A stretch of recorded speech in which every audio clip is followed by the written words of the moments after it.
అంగవైకల్యం ఆమె ఆత్మవిశ్వాసం ముందు చిన్నబోయింది. సమస్యలతో సహవాసం చేస్తూ పట్టుదలతో విజయ తీరాలకు చేరారు దుర్గేష్ నందిని. జీవితం ఎలా సాగుతుందా అనే స్థాయి నుంచి జీవితాలను మార్చేసే ఉపాధ్యాయ వృత్తిలో ఉన్నత స్థాయికి ఎదిగారు. ఎన్నో పుస్తకాలు రాసి ప్రపంచ రికార్డులు సైతం సొంతం చేసుకున్నారు.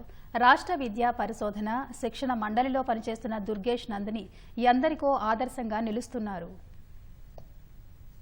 ముప్పు నుంచి కాపాడాల్సిన మందు ఆమెని ముప్పు తిప్పలు పెట్టింది. అయినప్పటికీ దుర్గేష్ నందిని సమస్యకు తలవంచగా ఎదురెడ్డి పోరాడారు. ఆమె తల్లిదండ్రులది ఉత్తరప్రదేశ్ కాగా హైదరాబాద్ వచ్చి స్థిరపడ్డారు. నందినికి చిన్నప్పుడు పోలియో చుక్కలు, డీపీటీ ఇంజెక్షన్ వికటించి ఆమె ఎడమకాలు, తన చెల్లి శరీరం చచ్చుబడిపోయింది. వైద్యం కోసం వీరి తల్లిదండ్రులు ఎక్కని ఆసుపత్రి గడపలేదు. రోజు పాఠశాలకు వెళ్లడం ఇబ్బందిగా ఉండటంతో అమ్మా నానమ్మలు ఇంటి దగ్గరే చదువు చెప్పేవారు. పరీక్షల సమయంలో మాత్రం తల్లి ఎత్తుకొని తీసుకెళ్లేది. అలా అనేక సవాళ్లు ఎదుర్కొంటూ దుర్గేష్ నందిని విద్యాభ్యాసం పూర్తి చేశారు.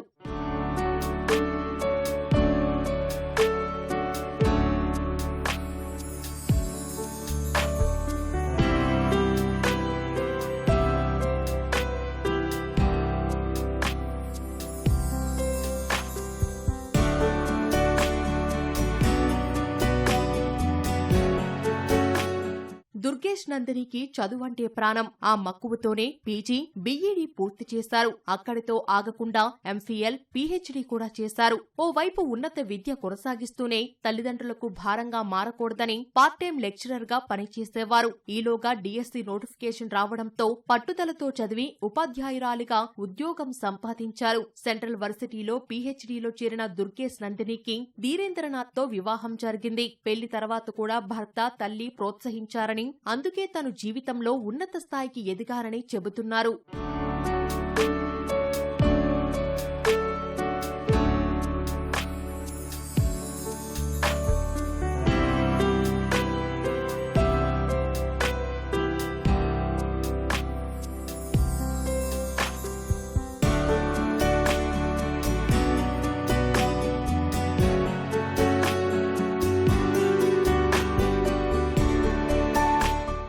పేరెంట్స్ వల్లనే ఇంతవరకు రాగలిగాను. ఎక్కడెక్కడ మెడిసిన్స్ ఉన్నదో, ఎక్కడెక్కడ ట్రీట్మెంట్ ఉందో, ఒక తల్లిగా తను చాలా రకాలుగా ప్రయత్నించి ఎలాగా నయం అవుతుందో అన్నట్టు అన్ని విధాలుగా తను ఉద్యోగం చేస్తూ మా తల్లిగారు చాలా ప్రయత్నించారు. నా ఏం డాక్టర్ కావాలని ఉండే, కానీ పరిస్థితులు అట్లా లేకుండే. ఐపీసీ తీసుకోవడం అంటే రెగ్యులర్గా కాలేజ్కి వెళ్ళడం, ప్రాక్టికల్స్ ఉంటాయి కానీ ఆ టైంలో. కాబట్టి ఆ రోజు నుంచే నేను నిర్ణయించుకున్నా, ఎలాగో ఏ రకంగా అయినా సరే నేను డాక్టర్ అవ్వాలనేసి. అదే పట్టుదలతోని, అదే కృషితోని నేను సాధించుకోగలిగాను. లిటరేచర్లో, మెడిసిన్లో కాకుండా. బాల్యంలో టీకా మందు వికటించి తన పిల్లలు దివ్యాంగులు అయినప్పుడు చాలా బాధపడ్డానని నందిని తల్లి శిరోమణి అన్నారు. ప్రస్తుతం తమ పిల్లల విజయం చూస్తుంటే గర్వంగా ఉందని అంటున్నారు. తన తల్లి విజయాలే తనకు స్ఫూర్తి అని దుర్గేష్ నందిని కుమారుడు ప్రణయ్ అంటున్నారు. अब क्या करेंगे, बोलो बोलो तो बाधा होते नहीं है. उठा के पढ़ाए, इनको एडवोकेट करे, पीएचडी कर लिए, अच्छा पढ़ लिए, वो लोग अच्छे हो गए समझे. और मेरे हस्बैंड जो है ना मिलिट्री में रहते थे, क्या है अच्छे हो जाएंगे बोल के लेके गए, लेके आए. उनको थोड़ा कम हो गया, इनको ज़्यादा हो गया. इन्होंने वकालत कर लिए, उन्होंने पीएचडी कर लिए, उन्होंने टीचर बन के.